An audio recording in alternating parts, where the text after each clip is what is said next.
Alhamdulillah, nih Bos Madu nggak ngajak-ngajak makan kan? Sama Bang Parli sama Kia Tatas. Kita juga makan nih. Nasi Padang paling enak nih di Bakti Jaya sama Ketua DKM Al Huda. Nah, dan tim DKM Al Huda. Kita makan dulu ya. Nanti setelah makan, bisa ngobrol-ngobrol baru saya meluncur ke Masjid At-Taufik. Ya kan saya bagian doa, jadi doa mah terakhir aja. Sama siapin kebuli. Assalamualaikum warahmatullahi wabarakatuh. Hamil istri. Kalau kuasa Allah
Bismillahirrahmanirrahim. Assalamualaikum warahmatullahi wabarakatuh.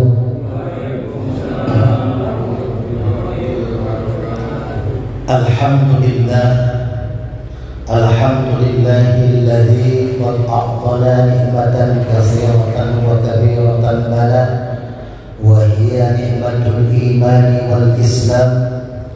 أشهد أن لا إله إلا الله وحده لا شريك له وأشهد أن محمدا عبده ورسوله لا نبي بعده.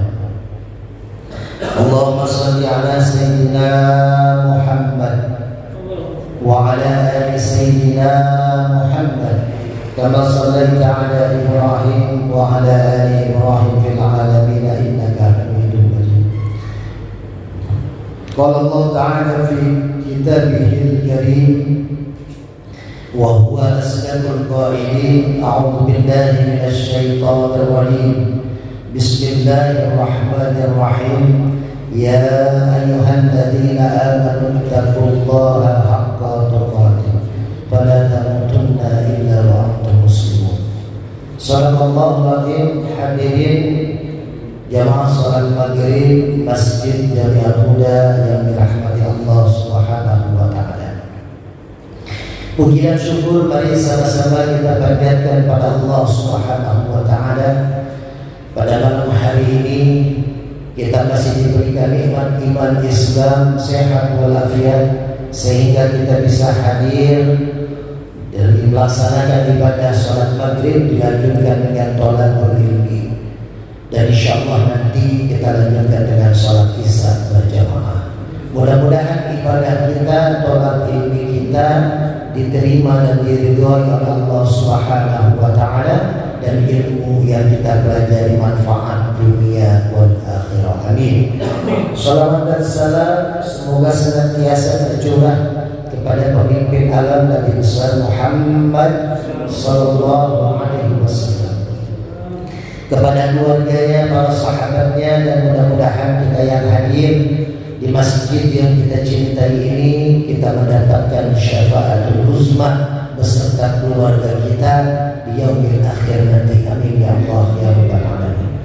Sebelum kita lanjut, mari sama-sama kita baca suratul Fatihah untuk lebih keberkahan dan diniatkan untuk hajat-hajat kita. Apabila ada saudara kita, kerabat kita yang sakit, mudah-mudahan diberikan kesehatan. Yang punya hajat dilancarkan hajatnya, pekerjaannya, usahanya.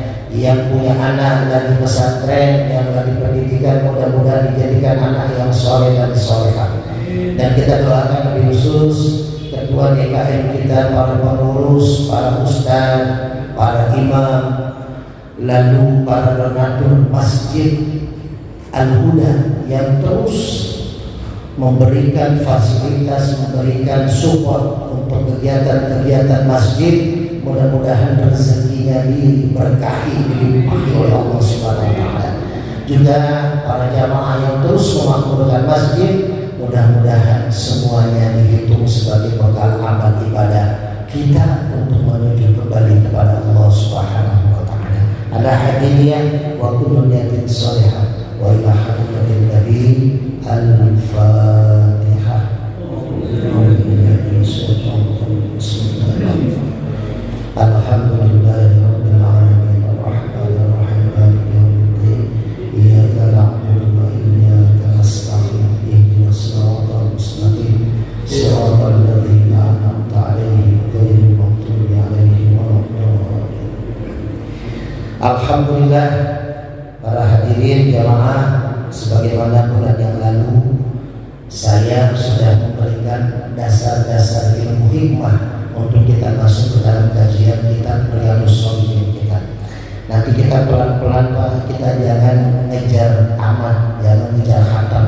Kalau belajar sedikit tapi paham, daripada banyak buru-buru ayatnya dibuka lagi, hadisnya dibuka lagi, tapi nggak ada yang kita paham.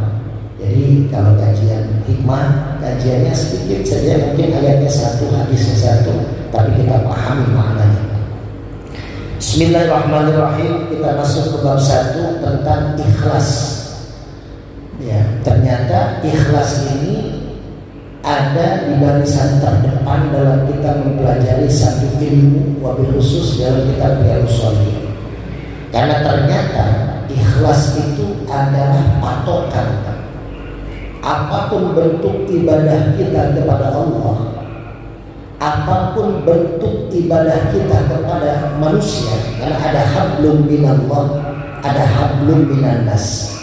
Hablum minallah sholat, hablum minallah zakat, hablum minallah puasa, hablum minallah haji.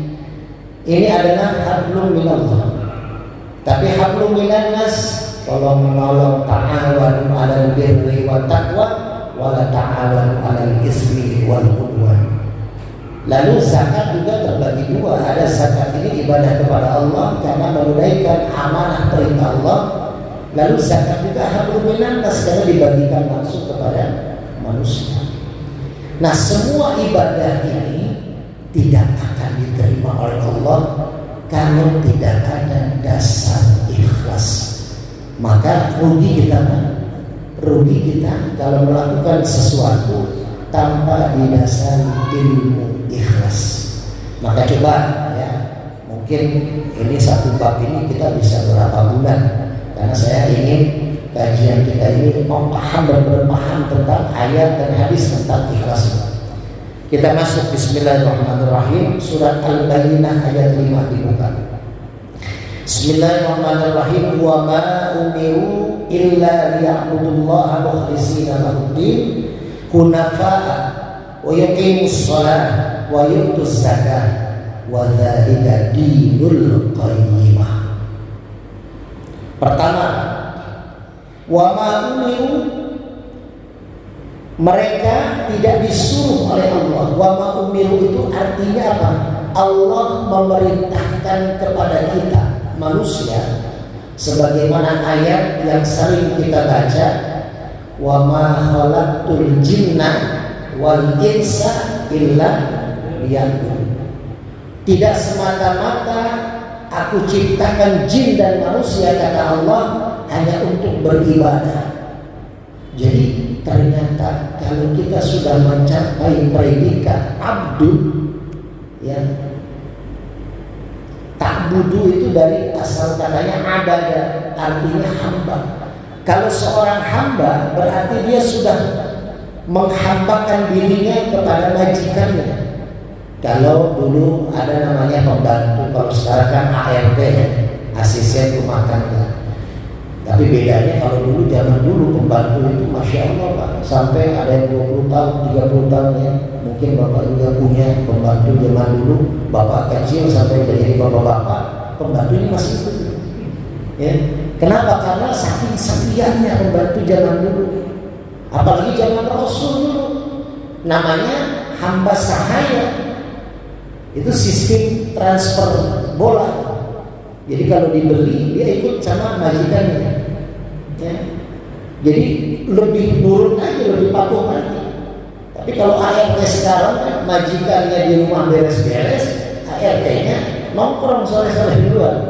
Itu banyak tuh yang ngeluh, misalnya gitu, saya punya ART Masya Allah di rumah main HP terus. Saya dulu punya rumah makan, karyawan tuh 3 orang, yang 1 kerja, yang 2 main HP terus. Ya. Jadi itu sekarang dengan dulu beda. Nah, hamba, kedudukan hamba itu yang tunduk, patuh.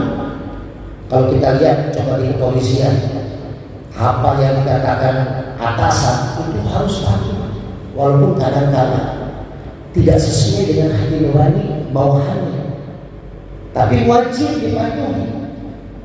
Kalau tidak, ada sanksi. Gitu. Ketika pelatih menurunkan pemain, maka pemain itu wajib mengikuti arahan pelatih, kalau enggak diganti. Ya. Karena dia sebagai pengatur, sebagai pemimpin. Gitu. Ya. Ketika Sintayong masukin, dia kemarin ngomongin bola lagi ketua. Ya. Ketika wasit gitu ya, memberikan satu hal yang tidak baik, ya udah ikutin, terima. Ya. Tapi nanti di GBK dilarang itu ya. Masih kayaknya terus Indonesia kalahnya sering ya. Jadi inilah abdul, tingkatan hamba. Ternyata Pak, mencapai tingkatan hamba berat. Nabi Muhammad saja itu bangga disebutkan di dalam Al-Quran sebagai hamba Allah. Coba kita kan mengaku Allah sebagai Tuhan kita, Allah sebagai Khalik, kita makhluk, kita hamba. Tapi permasalahan kita ini sudah pantas tidak dipanggil hamba oleh Allah. Nabi Muhammad sudah dipanggil hamba. Buka surat Al-Isra ayat pertama. Subhanalladzi asra bi'abdihi. Ini waktu peristiwa Isra Mi'raj. Allah memakai kalimat subhana, jarang. Allah membuka ayatnya, menurunkan ayatnya dengan kalimat subhana. Kemahasucian Allah dipertaruhkan di dalam menceritakan Isra dan Mi'raj. Karena kalau tidak menggunakan kalimat subhana, kemahasucian Allah, maka bisa dikatakan Nabi Muhammad ini seperti dongeng. Dia menceritakan malam hari jalan kaki dari Masjidil Haram ke Masjidil Aqsa, Palestina, dari Mekah ke Palestina, lalu dari Palestina naik lagi ke langit pertama, kedua, ketiga sampai ke-7, lalu ke Sidratil Muntaha, bertemu dengan Allah, mendapatkan perintah sholat. Bahkan ada kisah setiap langit Rasul bertemu para nabi. Nabi-nabi inilah yang memberikan masukan, khususnya Nabi Musa yang tadinya 50 rakaat tawar 45, tawar lagi 40 sampai 5, sampai 5 waktu, dari 50 waktu menjadi 5 waktu. Itu proses panjang tuh, ngobrol dengan para nabi, bertemu dengan Allah, mendapatkan hadiah sholat, turun lagi ke Masjidil Aqsa, lalu sholat di Masjidil Aqsa. Makanya kiblat pertama kan di Masjidil Aqsa, Palestina. Makanya kita doakan terus Pak, kalau habis sholat buat saudara-saudara kita di Palestina, karena pertama kiblat sholat adalah di Masjidil Aqsa. Lalu balik lagi ke Masjidil Haram, ke Mekah, tidak lebih tidak kurang dari sepertiga malam. Ya kalau kita jam 1, jam 3 udah balik lagi. Kalau kita berpikiran secara logika manusia, perjalanan itu nggak masuk akal. Ya, kalau misalkan ketua DKM sama saya ngobrol berdua, Pak Ketua, saya kemarin alhamdulillah habis umroh. Kapan bisa berangkatnya? Saya lihat status susah ada di Depok mulu misalnya. Oh saya malam-malam ke Mekah. Saya sholat di Masjidil Haram, terus subuh saya balik lagi ke Indonesia, ke Depok. Secara pandangan manusia Ustaz stres, kan gitu. Bener gak itu? Nah kalau sekarang hati-hati, kalau ada yang bicara begitu jangan percaya Pak. Walaupun Isra Mi'raj kejadiannya luar biasa. Tapi mohon maaf, sekarang banyak orang cerita-cerita, oh saya pernah begini, saya bertemu Rasulullah, ya Rasul kasih pesan sama saya, tolong beli sorban saya 10 juta, itu pesan Rasul. Hati-hati Pak, hati-hati ya. Masa ya Rasul yang pesan suruh beli sorban 10 juta, Rasulnya mungkin ibarat katanya nggak tahu nilai rupiah. Jadi banyak sekarang yang memakai cerita-cerita dongeng. Hati-hati Pak, hati-hati. Walaupun zaman dulu di pesantren itu baca bismillah saja, zaman dulu Pak, ulama tawadhu itu bisa jalan di atas air Pak, bisa. Saya pun baca bismillah, Bapak nih saya ajarin, Bapak baca bismillah ya, tapi dipuasai 41 hari. Terus Bapak tamat di puasa sholat malam 41 hari, buat baca bismillah 777 kali tiap malam. Selesai itu saya tes, Bapak jalan di atas air, bisa Pak. Ya di atas air itu di atas teras siram air, Bapak jalan bisa gitu. Jadi makanya inilah keluar biasaan Allah menceritakan Isra Mi'raj agar menjaga kesuciannya Nabi Muhammad SAW yang tidak pernah bohong.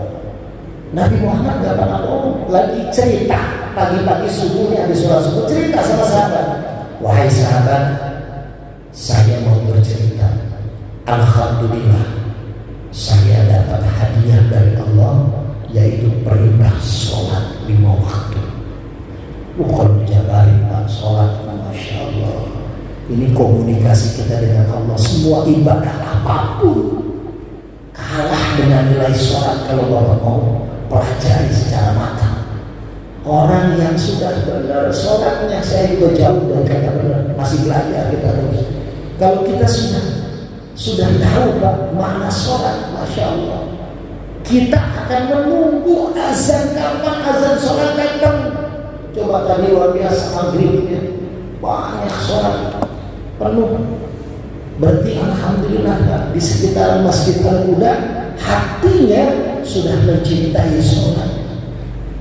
Berkah, walaupun ngaji ya, kalau ngaji mah di mana-mana gitu kan, di mana-mana. Ya, saya di Masjid Gede aja gitu. Saya nanti subuh di Masjid Al-Hajir Pancoran Mas, kajian rutin setiap Ahad subuh kedua. Tadinya saya diundang ceramah maulid, akhirnya alhamdulillah itu jamaahnya penuh Pak. Sholat subuh nggak pulang. Emang biasanya sholat subuh nggak pulang kayak hari Minggu ya. Tapi kalau ini kan mungkin ada yang tadi sholat maghrib masih ada kerjaan ya, atau ini belum pulang ke rumah gitu. Tapi segini sudah alhamdulillah, karena di tengah-tengahnya mereka kumpul Pak. Itu kemahasucian Allah dipertaruhkan. Bilang Rasul, saya baru pulang dapat hadiah sholat 5 waktu, perjalanan Isra dan Mi'raj, kata Rasulullah. Lalu semua sahabat nggak ada yang berkata-kata, tapi sebenarnya hati para sahabat itu bertanya-tanya. Mereka nggak percaya dengan cerita Rasul karena mana ada. Zaman dulu Pak, pesawat aja mungkin nggak bisa sepertiga malam itu naik ke langit sampai ke 7 balik lagi, nggak akan sanggup. Apalagi zaman dulu nggak ada pesawat. Ini Nabi Muhammad, apa bagaimana? Hanya satu sahabat yang percaya, yaitu Abu Bakar. Maka diberi gelar As-Siddiq, yang mempercayai apapun cerita Rasulullah, khususnya cerita Isra Mi'raj. Kenapa kita harus yakin? Karena Isra Mi'raj ini pertama Allah yang mempertaruhkan Subhana Maha Suci Allah. Kalau saya suka gambarkan gini Pak, ini saya ngaji, tiba-tiba ada semut ya naik ke sarung saya, terus naik ke jas saya. Nah di jas saya semut ini ngikut nih Pak.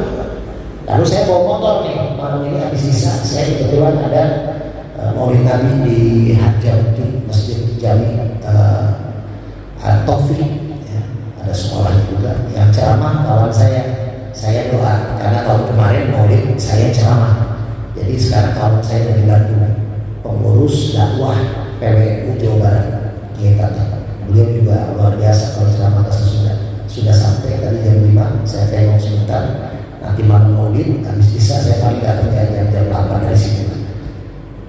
Itu saya sampai ke Harjamukti ya. Terus sampai Harjamukti saya lepas jas, misalkan saya lepas jas, saya ke kamar mandi dulu, saya buang air kecil, lalu saya wudhu. Nah si semut yang ikut dari Al-Huda, saya gantungin jasnya di kamar mandi Masjid At-Taufik. Nah, dari sini kalau naik motor 15 menit 20 menit kan. Tapi kalau jalan kaki kan bisa hampir 1 jam gitu. Saya buka tuh jasnya, keluar semutnya, ketemu sama semut di kamar mandi Masjid At-Taufik. Dicapak sama semut yang di Masjid At-Taufik karena ini kayaknya semut ini orang baru, ini kan gitu ya. Ditanya, Mut, kamu orang mana? Kamu semut mana gitu ya? Saya semut dari Masjid Al-Huda, Bakti Jaya. Bakti Jaya mana? Sukma Jaya? Iya, betul tahu itu semut yang di At-Taufik. Ditanya, jam berapa kamu dari Masjid Al-Huda, dari Bakti Jaya Sukma Jaya? Tadi berangkat pada isya.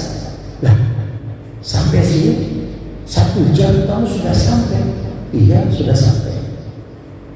Bingung nih semut nih, karena semut yang di Sukma yang di Harjamukti itu berpikiran pakai logika semut.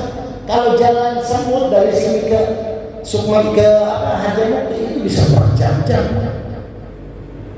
Karena berpikiran pakai logika semut. Padahal semut itu saya bawa. Itu Nabi Muhammad ketika Isra Mi'raj bukan jalan sendiri. Ada kalimat Asra. Asra itu artinya Allah yang menjalankan. Prosesnya seperti apa? Saya sarankan Bapak kalau ada rezeki beli buku karangan Profesor Agus Mustafa. Beliau adalah ahli tasawuf orang Indonesia. Beliau juga ahli nuklir. Itu bestseller kitabnya ya tentang perjalanan Isra Mi'raj. Itu lengkap sama dia ayatnya, hadisnya. Kok kenapa Rasul bisa nyampe sepertiga malam? Itu diceritakan Pak. Pakai teknologi atom, karena beliau itu ahli atom, ahli nuklir. Diceritakan Nabi Muhammad itu berangkat Asra, diperjalankan pakai apa? Ada bilang pakai buruk. Buruk itu seperti apa? Ternyata kalau Bapak dulu suka nonton film Star Trek ya, Star Trek itu ada kayak apa? Tabung, orang masuk ke situ, terus di tabung itu dipencet waktu. Dia bisa dari Depok tulis Amerika, nah bisa masuk sampai di Amerika. Tapi di Amerika ada tabungnya, gitu. Jadi tabung untuk pindah waktu, pindah. Tapi sama jasa-jasa. Nah itu diceritakan sama Agus Mustafa di bukunya.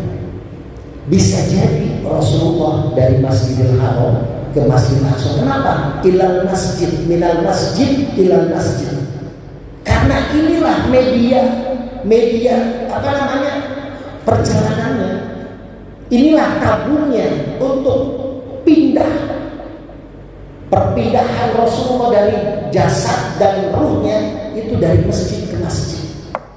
Makanya sebelum Rasulullah dari Masjidil Haram dikirim ke Masjid Aqsa, itu Rasul dibeli sama malaikat Jibril, dibersihkan dulu pakai air Zam-Zam, dibersihkan kotoran-kotorannya. Bisa jadi juga apa? Itu untuk menguatkan badan fisiknya Rasul. Karena kalau pakai kecepatan cahaya, kan burung itu kan kecepatan cahaya berjuta-juta kali lebih cepat dari kecepatan cahaya. Jadi Rasul dari Masjidil Haram, masjidnya sebagai tabung. Kenapa masjid bisa jadi energi, bisa jadi tabung? Yang tadi saya bilang film sampai itu tabungnya bisa pindah. Karena masjid ini auranya cepat Pak, nyampainya ke Allah. Jadi nanti saya ceritakan ada 4 hal kenapa doa di depan Ka'bah itu bisa mustajabah. Kenapa orang kalau doa di depan Ka'bah itu pasti dijawab. Ternyata ada rahasia 4, nanti saya bahas satu saat. Itu bisa kita pakai doa itu, cara itu di rumah kita. Bagaimana caranya biar kita berdoa di rumah mustajabahnya sama seperti di depan Ka'bah? Bisa Ustaz? Bisa, ada rahasianya. Itu dikupas tuh sama Agus Mustafa. Kenapa orang sholat di masjid, berdoa di masjid, yang punya masalah lalu diam di masjid, nggak usah sholat, diam aja, duduk, adem kan? Coba yang punya masalah, bapak lagi ribut sama istri, bapak lagi ada masalah di kantor, bapak cari masjid Pak, ambil air wudhu, duduk aja nggak usah sholat, duduk dulu. Itu udah mulai adem tuh, karena energinya positif masjid. Dulu kalau nggak salah saya pernah cerita nih, pengajian ibu kalau nggak salah. Jadi ada seorang pengobat, orang non muslim pendeta lah kalau kita bilang. Jadi dia itu suka ngobati masalah. Satu saat dia menyewa gedung di satu gedung di Jakarta, ini kisah nyata.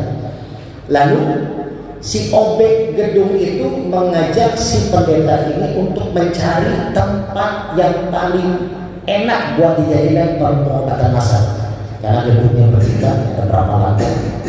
Lihatlah 1, 2, 3. Akhirnya si pendeta meminta gedung lantai 3 untuk dijadikan tempat pengobatan.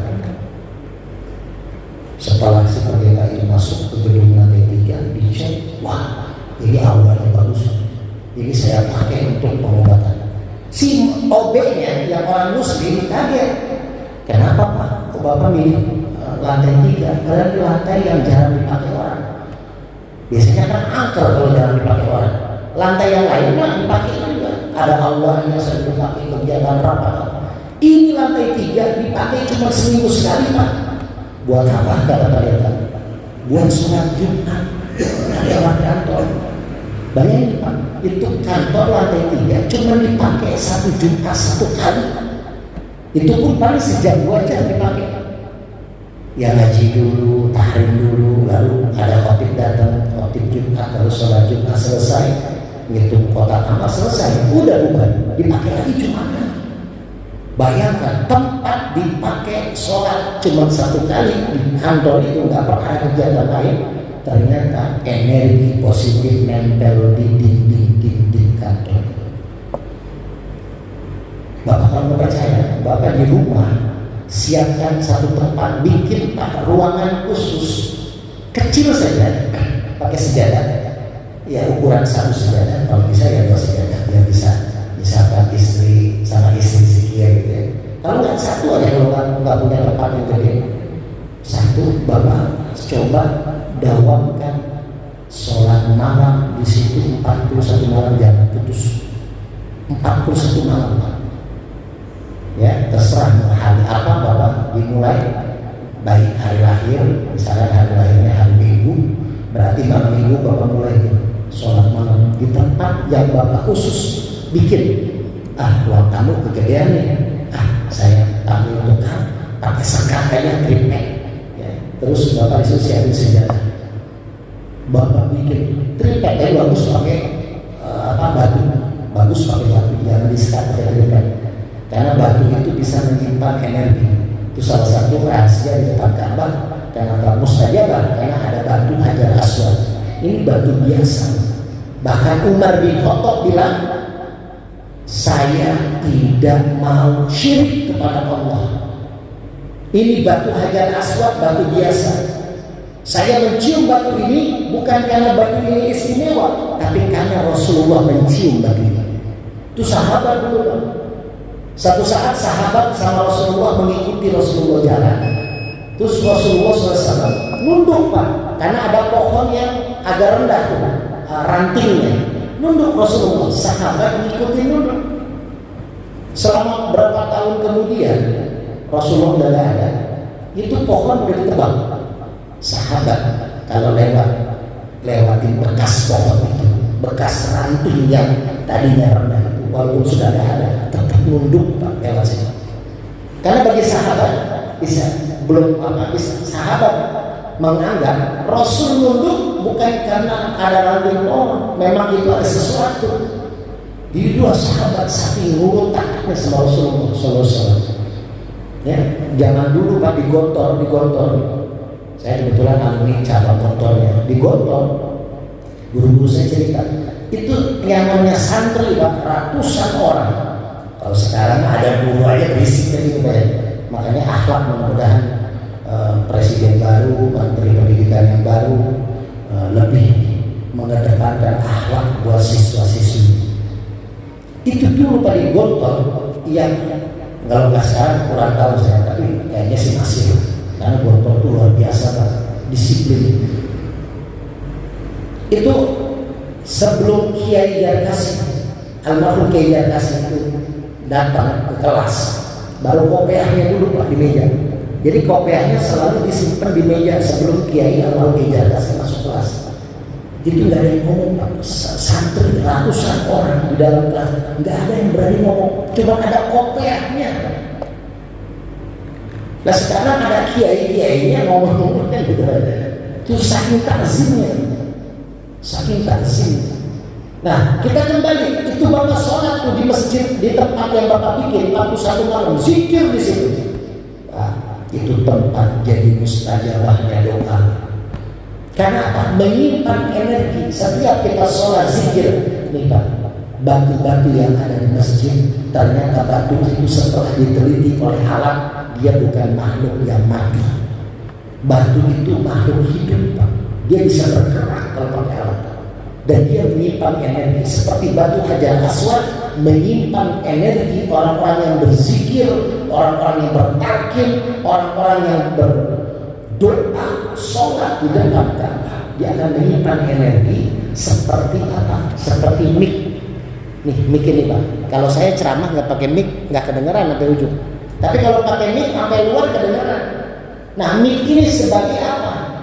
Sebagai penyambung gelombang suara.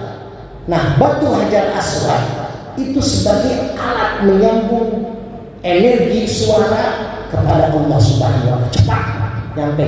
Ini sebagai speaker, jadi kita masuk, minta doa langsung mancar ke Allah Subhanahu wa Ta'ala, menyimpan energi. Makanya batu-batu yang kita pakai, tapi nggak boleh kita kusir. Tapi apa? Memang benar kalau batu ini cincin kita pakai terus sholat, terus pakai zikir, akan ada energi positif. Batu dipakai kita ke kafe, maksiat, sama unsur negatifnya ada di batu ini. Gitu, tergantung apa yang kita lakukan. Itu, ya. Kayak misalkan saya pernah mengetes, ada orang yang nggak suka sama alat musik. Saya bilang gitar sama alat marawis bagusan mana? Kalau secara Islam pasti berpikiran marawis saja.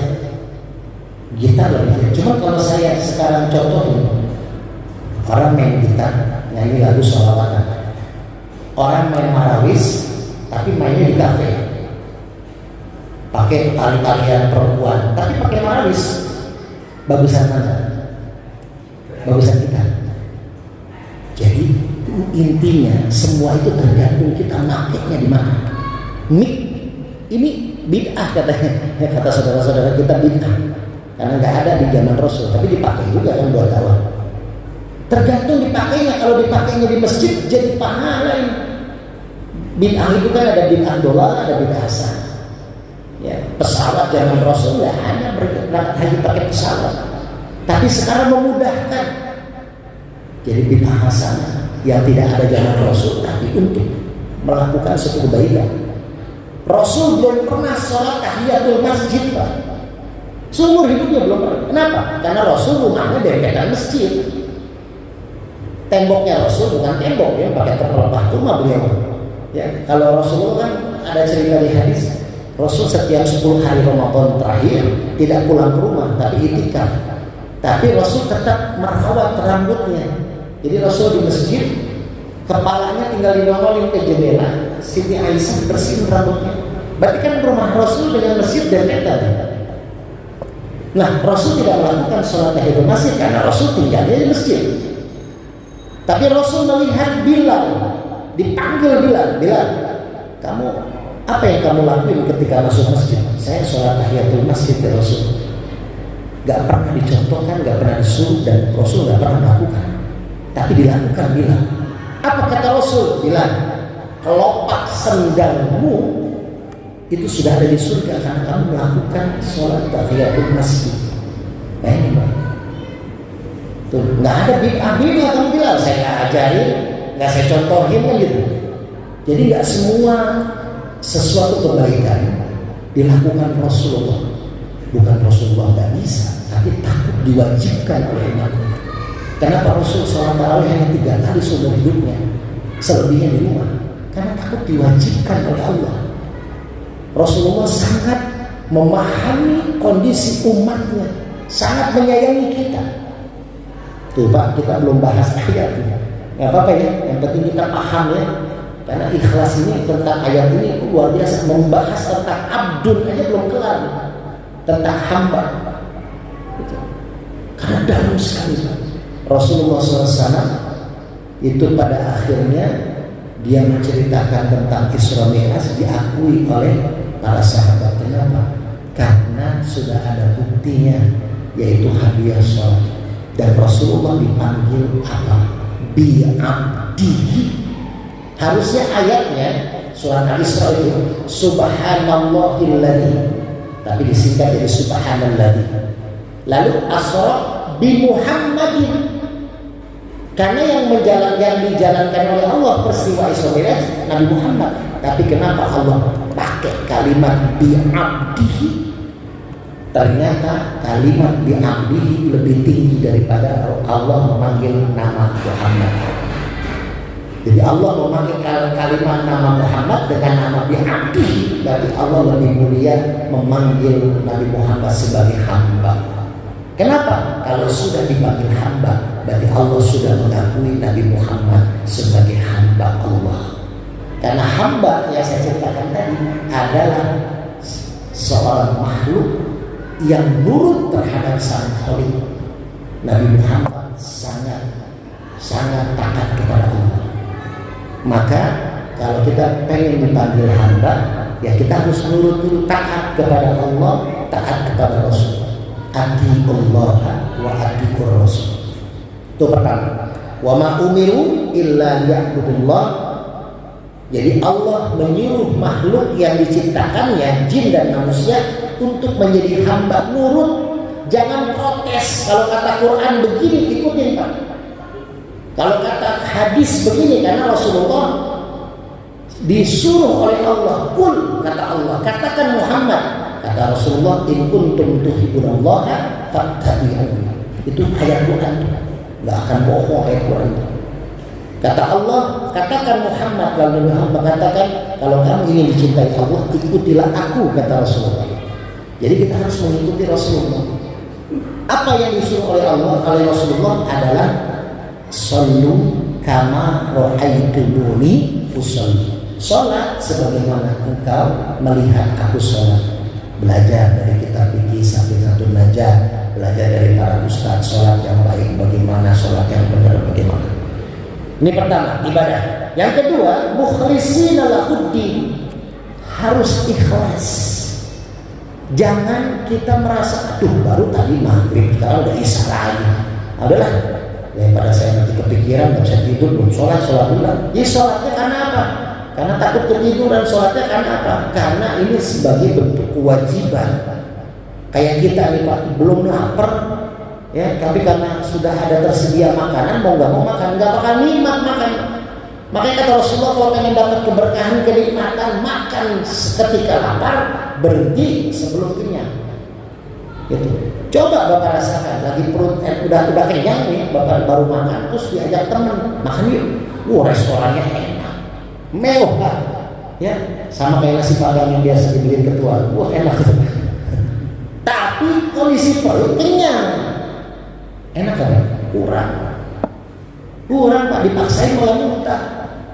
Tapi kalau kondisi lapar, ya diajak mau ketua DKM makan nasi dulu lagi lapar, pakai jengkol, cocok sambal terasi, sama ikan asin, mantap kalau. Itulah. Jadi apa? Kita ini jangan dipaksakan.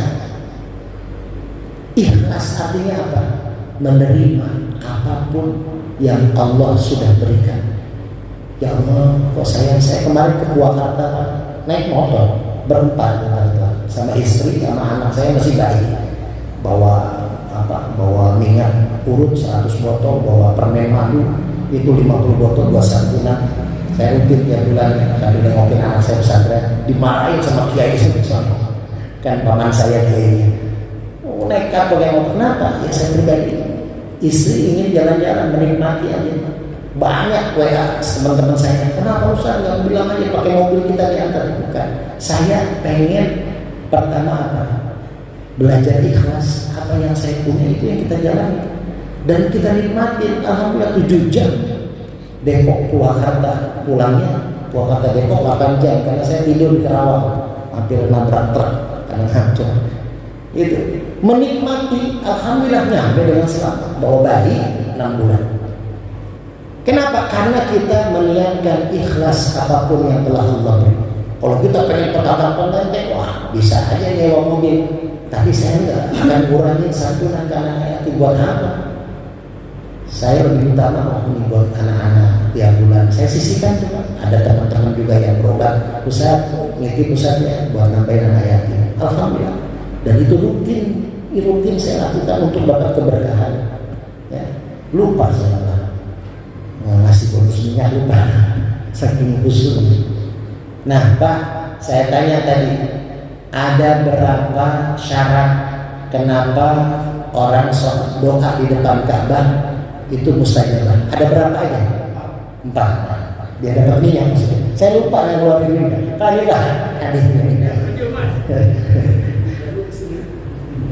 lupa. Ini stiker baru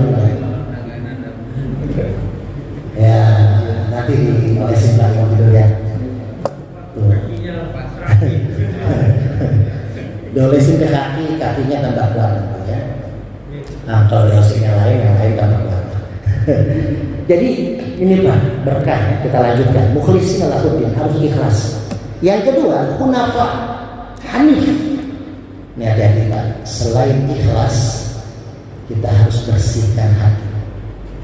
Kadang Pak, ya kita merasa keikhlasan yang sudah kita beri itu sudah mantap, tapi ternyata kita tidak total itu apa? Kadang ada orang saya ikhlaskan ngasih tiap bulan ke orang ini, tapi ternyata jadi efek negatif buat orang itu. Ada istilah ini Pak, bersedekah ke tempat yang salah. Saya punya teman itu tiap bulan dia pengusaha, dia nitipin ke seorang ustaz. Kesannya cepat sekali ya ke seorang ustaz, tapi ternyata nggak sampailah titipan itu kepada orang-orang yang berhak. Makanya Pak, ini kita punya tempat nih, Masjid Al-Huda. Saya sangat senang sekali ada santunan rutin di sini. Nih harta Bapak nggak akan diragukan Pak, titipin di sini. Kalau Bapak pengen punya tabungan di akhirat, ini tempat tabungan Bapak, masjid ini. Jadi makanya kalau masjid lagi butuh apapun, lomba-lomba. Karena apa? Investasi jariah luar biasa. Misalkan ketua DKM bikin status AC rusak, buru-buru Pak. Karena biar adem nanti Bapak di alam kubur. Karena apapun yang kita investasikan di jalan Allah, khususnya masjid tempat ibadah, itu Pak tabungan akhirat kita. Bapak sudah meninggal, masih dipakai di masjid ini, mic-nya, ya, AC-nya, lampunya masih dipakai, Pak, terus sekali, sejadahnya dipakai, terus sekali. Maka bapak-bapak ini baru, ya, nggak apa-apa ya Pak ya, dikit-dikit ya, nggak sampai tamat, nggak apa-apa ya. Jadi itulah saya pengen bahasan kita ini sedikit, karena sedikit juga ilmu yang saya punya, tapi insya Allah kita lebih memahami tentang kandungan ayat, wabil khusus tentang bab ikhlas ini. Karena ini berat ya Pak, agak lama nih bab ikhlas. Karena kita memang keikhlasan itu nggak bisa diukur Pak. Orang mengatakan ikhlas itu ya tangan kanan memberi, tangan kiri nggak tahu. Kayak ada orang, saya nyumbang nih Pak Ketua buat kegiatan masjid, tulis hamba Allah misalkan, ya. Nah ketika diumumkan oleh ketua masjid, alhamdulillah ini dari hamba Allah 1 juta, ya. Itu terus kita senggol teman kita, hamba Allah saya, ya. Itu mana mendingan sebutin aja namanya daripada dia colek-colek temannya, kasih tahu yang lain, bikin status grup, hamba Allah itu saya. Walaupun tidak disebutkan, di hatinya merasa bangga. Dari tadi kayaknya cuma 200-300 ini Bang, saya yang gede 1 juta nih hamba Allah, dalam hati ikhlas. Makanya mengukur keikhlasan itu berat. Apapun yang kita tanamkan udah ikhlas. Memang bukannya diceritakan juga menghabiskan sedekah yang kita beri. Kalau niatnya untuk meraih, mengajak orang, ada masalah. Misalkan ketua masjid, mendingan Bapak nggak apa disebutin nama kita, buat memotivasi. Ketika ada seorang supir, maaf ya, driver ngasih bantuan ke masjid Maulid Nabi 200.000, ternyata tetangganya driver ini dia kerjanya karyawan tetap, manajer.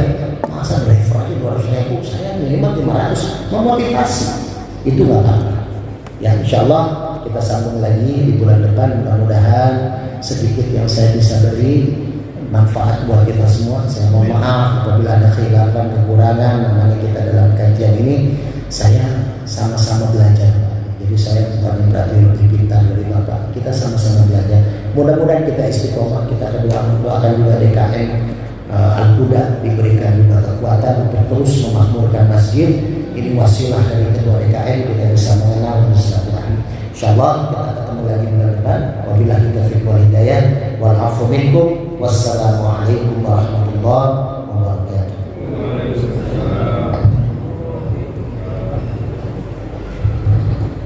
Mana MC-nya? Udah tutup aja dah.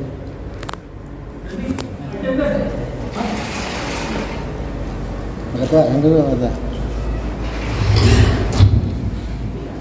Nah, kangen sama ketua.